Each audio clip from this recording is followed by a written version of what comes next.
भाषण से पहले मैं 3 बार भारत माता की जय का जयकारा बुलवाऊंगा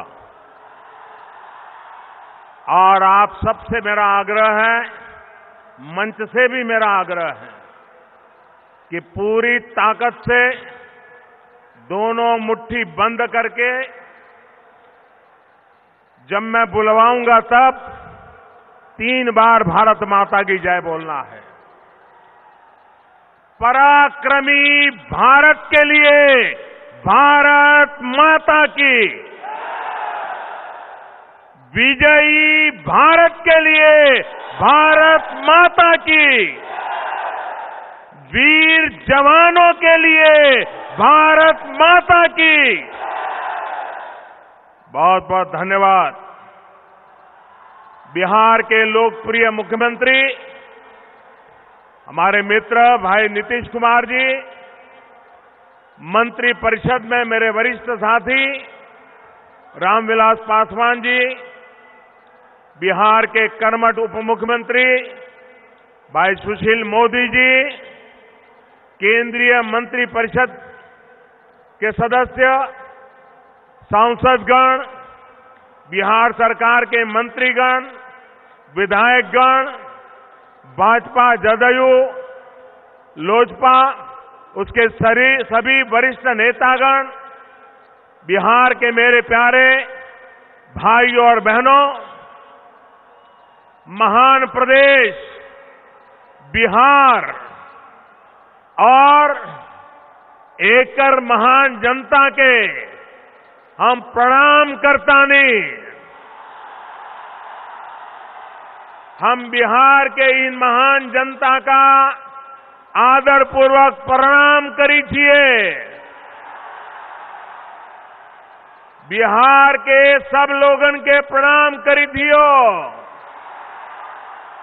महात्मा बुद्ध, अमात्य चाणक्य, गुरु गोविंद सिंह जी, सम्राट अशोक, डॉक्टर राजेंद्र प्रसाद, लोकनायक जयप्रकाश नारायण, कर्पूरी ठाकुर, श्री बाबू, अनुग्रह नारायण सिंह, वीर कंवर सिंह विद्यापति और रामधारी सिंह दिनकर समेत अनेक ऋषियों और मनुष्यों ने जिस धरती से देश और दुनिया को आलोकित किया है, ऐसे बिहार के आप सभी बहन भाइयों का मैं वंदन करता हूं।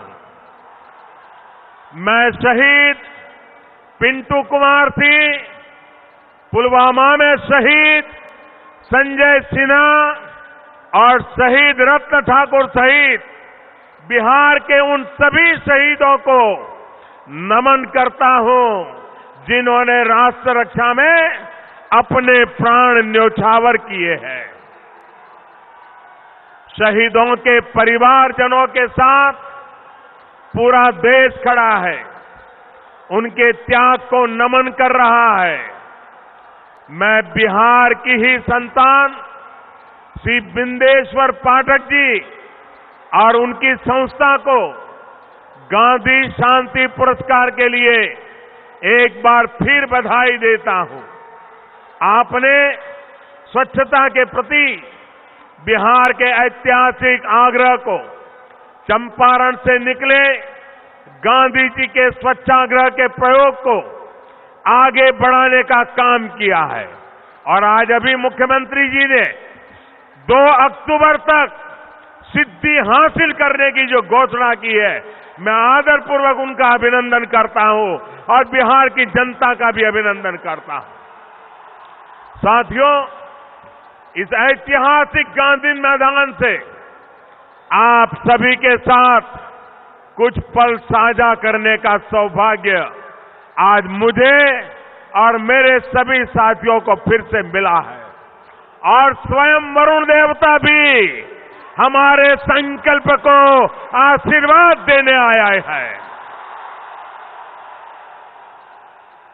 भाई और बहनों, आपका प्रधान सेवक के नाते मुझे अनेक बार बिहार आने का मौका मिला है। जब ये जिम्मेदारी नहीं थी तब भी बहुत बार बिहार आया हूं।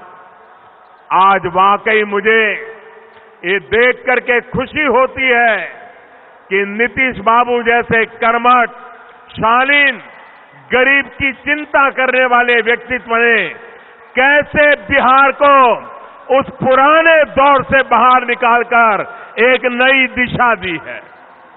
जिस राज्य में इतनी प्रतिभा हो, जहां के नौजवानों में इतना सामर्थ्य हो, जो देश की ब्यूरोक्रेसी से लेकर राजनीति तक अपना सकारात्मक प्रभाव दिखा रहा हो, उस बिहार को एक भंवर से निकालने का काम नीतीश जी और सुशील जी की जोड़ी ने और यहां की एनडीए की पूरी टीम ने एक अद्भुत काम किया है।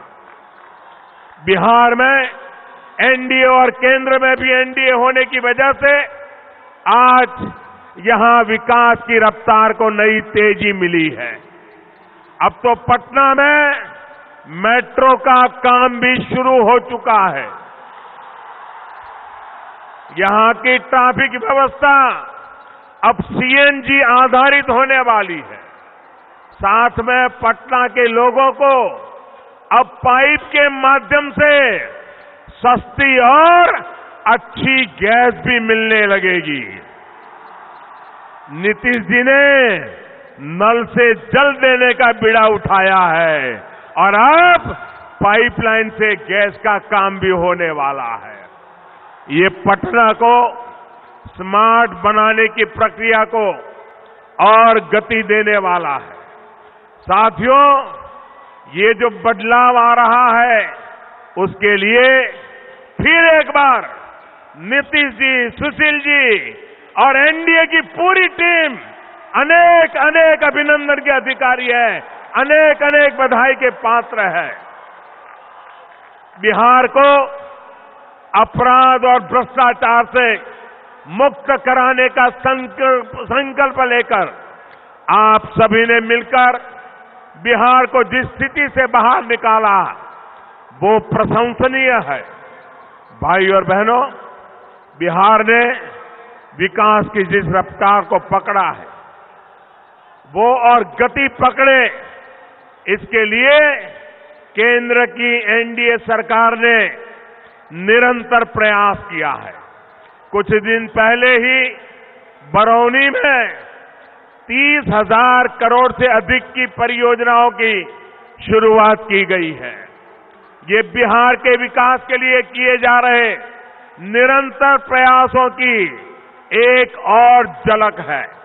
साथियों, एनडीए की सरकार ये सुनिश्चित करने में जुटी है कि बिहार में विकास की पंचधारा यानी बच्चों की पढ़ाई, युवा को कमाई, बुजुर्गों को दवाई, किसान को सिंचाई और जन जन की सुनवाई ये सुनिश्चित हो। इसी सोच के साथ बिहार में इंफ्रास्ट्रक्चर के विकास को प्राथमिकता दी जा रही है। राज्य में एम्स, मेडिकल कॉलेज, आईआईएम या फिर उच्च और प्रोफेशनल एजुकेशन से जुड़े दूसरे संस्थान खोले जा रहे हैं। यह गांव और शहरों की सड़कों का, यहां के नेशनल हाईवे का चौड़ीकरण हुआ है। जो पुराने पुल है उनको सुधारा जा रहा है। नए फ्लाईओवर का निर्माण किया जा रहा है। भाइयों और बहनों, रेलवे की पुरानी व्यवस्थाओं में भी सुधार किया गया है। उनका बिजलीकरण हो रहा है। पटना रेलवे जंक्शन को नए रंग रूप में आप सभी देख ही रहे हैं। सड़क और रेल के साथ साथ हवाई यात्रा को भी सुगम और सस्ता बनाया जा रहा है। पटना एयरपोर्ट को 1200 करोड़ रुपए से अधिक की लागत से विस्तार दिया जा रहा है, आधुनिकीकरण किया जा रहा है। साथ में इसको उड़ान योजना से भी जोड़ा गया है। इतना ही नहीं, अब तो गंगा जी के माध्यम से बिहार को, यहां के उद्यमियों को देश के समुद्री इलाकों से जोड़ने का काम भी चल रहा है। इससे बिहार को लाभ मिलना शुरू हो चुका है। भाई और बहनों, परिवहन के साथ साथ बिजली और ऊर्जा से जुड़े दूसरे इंफ्रास्ट्रक्चर पर भी विशेष ध्यान दिया जा रहा है। गांव-गांव तक बिजली पहुंचाने का अभियान जो हमारी एनडीए सरकार ने चलाया है, उसका लाभ पूरे बिहार को मिल रहा है। सौभाग्य योजना के तहत हर गरीब के घर मुफ्त बिजली कनेक्शन देने का हम सफल हुए हैं और मैं नीतीश जी को बधाई देता हूं। आज बिहार के हर घर में बिजली पहुंचाने का संकल्प पूरा कर रहे हैं।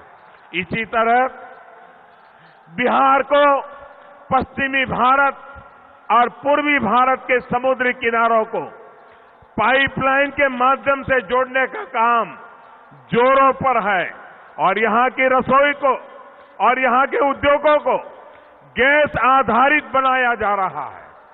यही कारण है कि आज बरौनी के खाद कारखाने जैसे अनेक उद्योग फिर से शुरू हो पा रहे हैं। इस बिहार के युवा साथियों को रोजगार के अवसर उपलब्ध हुए हैं।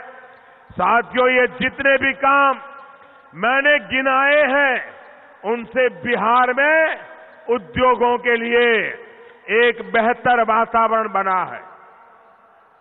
साथियों, उद्योगों के साथ साथ हमारे अन्नदाताओं के लिए भी देश के इतिहास की सबसे बड़ी योजना पीएम किसान सम्मान निधि आज जमीन पर उतर गई है। इस योजना का लाभ बिहार के 1.5 करोड़ से अधिक किसानों समेत देश के लगभग 12 करोड़ किसानों को होगा। ऐसे किसान जिनके पास 5 एकड़ या उससे कम जमीन है, उनको बैंक खाते में सीधी मदद मिलनी सुनिश्चित हुई है।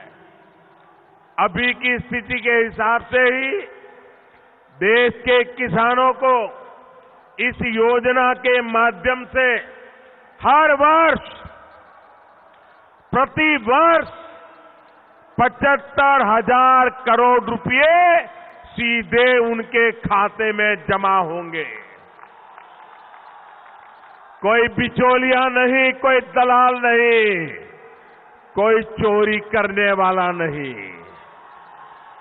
अब उन्हें बीज, खाद, कीटनाशक, चारा जैसी जरूरतों के लिए किसी से कर्ज नहीं मांगना होगा। साथियों, चारे के नाम पर क्या क्या हुआ है, ये बिहार के लोग बहुत बेहतर तरीके से जानते हैं। अब बिचौलियों से मुक्त सीधे बैंक खाते में पैसा जमा करने वाली ये प्रभावी योजना एनडीए सरकार ने, आपके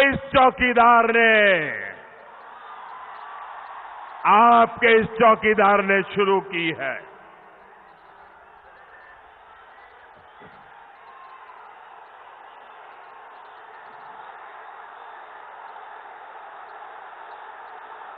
ये जो लूट खसोट, बेनामी प्रॉपर्टी और बिचौलियों की संस्कृति, और बिहार और देश की राजनीति में दशकों से सामान्य हो चुकी थी, इसको बंद करने की हमने हिम्मत दिखाई है।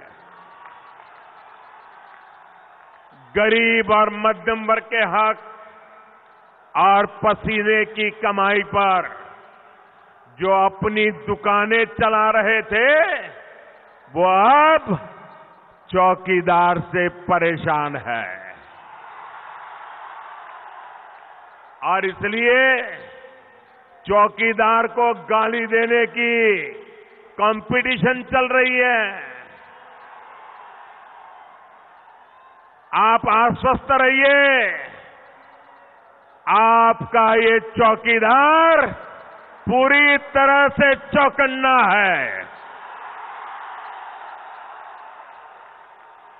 सुरक्षा चाहे गरीब की हो या सुरक्षा देश की, देश पर बुरी नजर करने वालों के सामने आपका ये चौकीदार और हमारे एनडीए गठबंधन दीवार बन करके खड़ा है।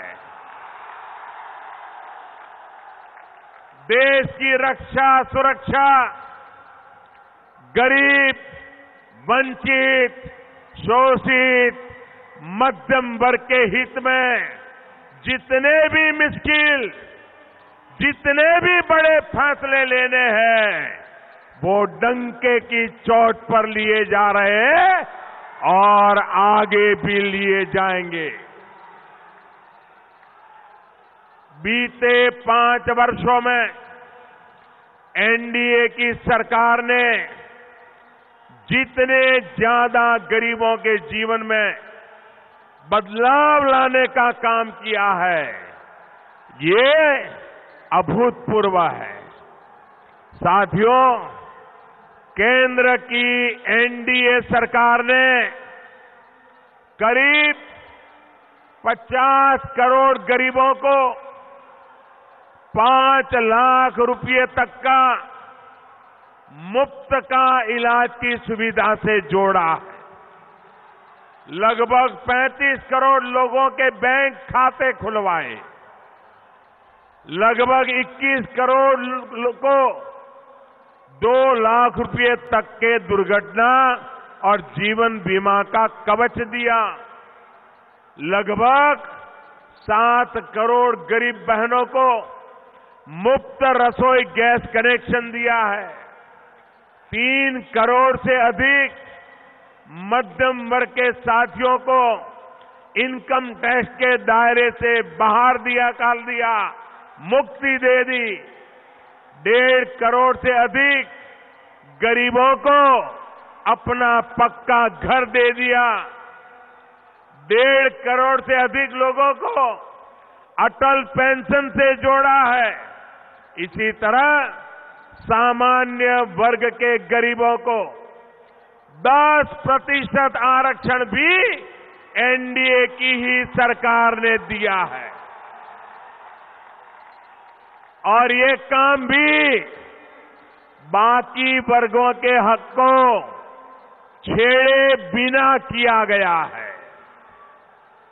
साथियों, ये जितनी भी उपलब्धियां अब तक मैंने गिनाई है, ये तभी संभव हो पाया है क्योंकि 2014 में आपने एक मजबूत एनडीए को जनादेश दिया। साथियों, 2014 से लेकर अब तक का समय देश की बुनियादी आवश्यकताओं को पूरा करने का था।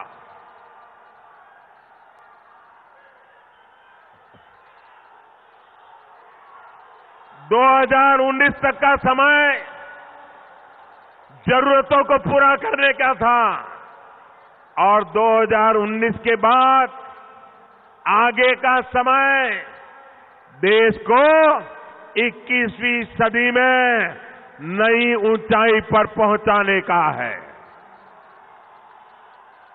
बीते 5 वर्षों में नए भारत की एक मजबूत नींव एनडीए ने मिलकर तैयार की है। अब समय आ गया है इस मजबूत नींव पर सशक्त, समृद्ध नए भारत का निर्माण हो। भाइयों और बहनों, देश में अगर महामिलावट वाली सरकार रहती तो ना फैसले होते और ना ही गरीबों का कल्याण होता। इन लोगों की प्रवृत्ति अपना विकास करने की है, देश का विकास करने की नहीं है। मेरे बिहार के भाइयों बहनों और मेरे देश के भाइयों बहनों, जरा याद कीजिए, जब अटल जी प्रधानमंत्री थे तो उन्होंने एक से बढ़कर एक अनेक योजनाएं शुरू की। देश में नए नए हाईवे का निर्माण, गांवों तक सड़क का निर्माण, सबको शिक्षा का अभियान, उन्होंने कितनी ही योजनाएं शुरू की। लेकिन जब कांग्रेस और उनके साथी सरकार में आए तो सारे अभिमान होता है कि नहीं होता है? साथियों, इन 50 सालों में ज्यादातर समय देश में कांग्रेस और उसके ही सहयोगी दलों की सरकार रही है। क्यों वो भारत की बुलंद आवाज दुनिया के ऐसे मंचों पर नहीं रख पाए? क्या इसका जवाब उन्होंने देना चाहिए कि नहीं देना चाहिए? देना चाहिए कि नहीं देना चाहिए? भाइयों बहनों, मैं आपको बताना चाहता हूं,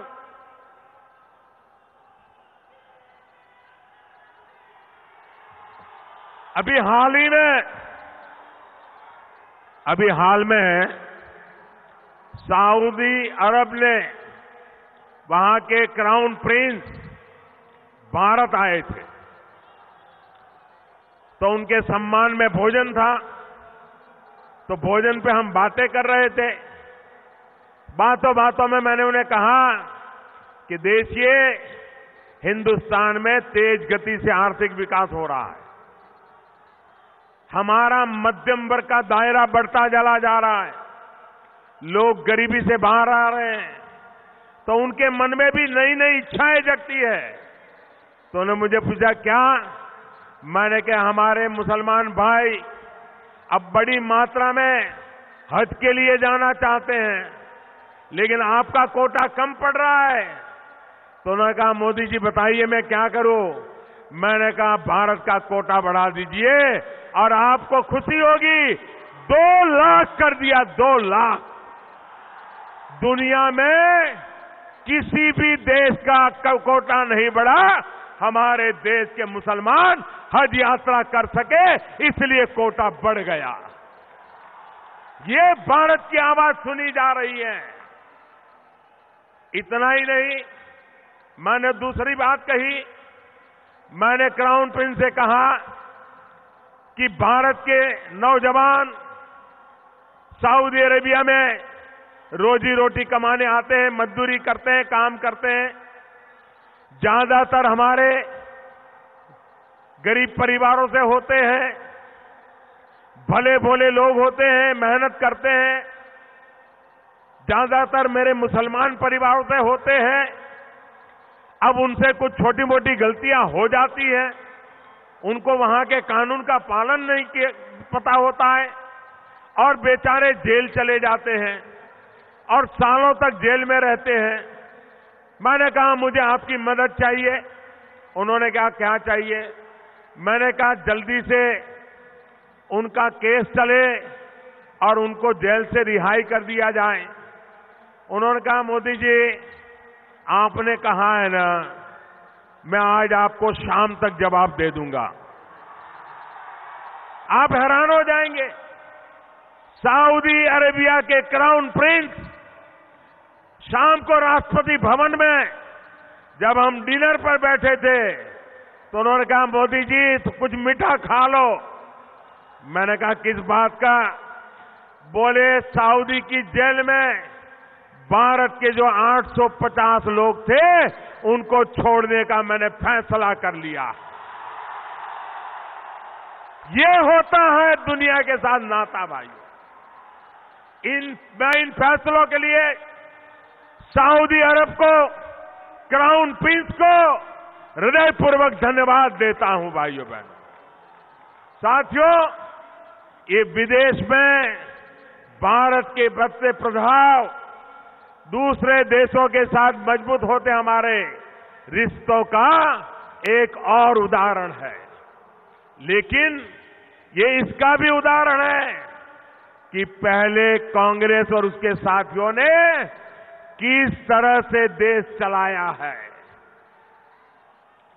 वोट लेकर के भूल जाने वाले ऐसे लोगों को अब भली भांति देश पहचान गया है। पहचान गए हो कि नहीं हो?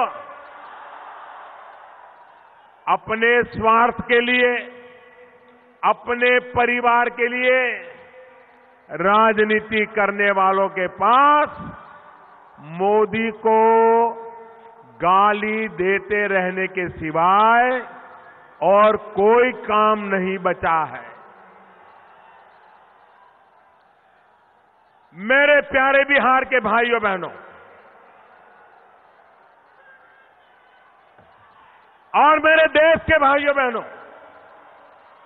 आप चीजों को बारीकी से देखिए, चीजों को समझने का प्रयास कीजिए। क्या चल रहा है आजकल? साथियों, वे कहते हैं कि आओ मिलकर मोदी को खत्म करें। वे कहते हैं आओ मिलकर के मोदी को खत्म करें, और मोदी कहता है आओ हम सब एक होकर आतंकवाद को खत्म करें। आप मुझे बताइए, आतंकवाद को खत्म करने के लिए एक होना चाहिए कि नहीं होना चाहिए? आतंकवाद को खत्म करना प्राथमिकता होनी चाहिए कि नहीं होनी चाहिए? लेकिन उनकी प्राथमिकता है मोदी को खत्म करो। मेरी प्राथमिकता है आतंकवाद खत्म करो। वे कहते हैं कि आओ मिलकर के मोदी को खत्म करो। मैं कहता हूं आओ मिलकर गरीबी का मुकाबला करें, देश को गरीबी से मुक्त करें। वे कहते हैं कि आओ मिलकर मोदी को खत्म करें। मैं कहता हूं आओ हम सब एक होकर भ्रष्टाचार और काले धन को समाप्त करें। वे कहते हैं कि आओ मिलकर मोदी को खत्म करें। मैं कहता हूं कि आओ हम सब मिलकर देश के नौजवानों के लिए नए अवसर बनाए, उनके सपने पूरे करें, इसके लिए काम करें। वे कहते हैं कि आओ मिलकर मोदी को खत्म करें। मैं कहता हूं आओ सब मिलकर के देश में कुपोषण को खत्म करें, गंदगी को खत्म करें। मेरे प्यारे भाइयों बहनों, नियत का फर्क है। साथियों, अपने देश को विश्व में नई ऊंचाई पर पहुंचाने के लिए मैं दिन रात एक कर रहा हूं, नए रास्ते बना रहा हूं, और मुझे ही रास्ते से हटा देने के लिए काम कर रहे हैं, साजिशें रच रहे हैं, झूठ बोल रहे हैं। लेकिन भाइयों और बहनों, बिहार के लोग, देश के लोग इतने जागरूक हैं कि इनकी सारी बातें एक के बाद एक देश के सामने अब आ चुकी है।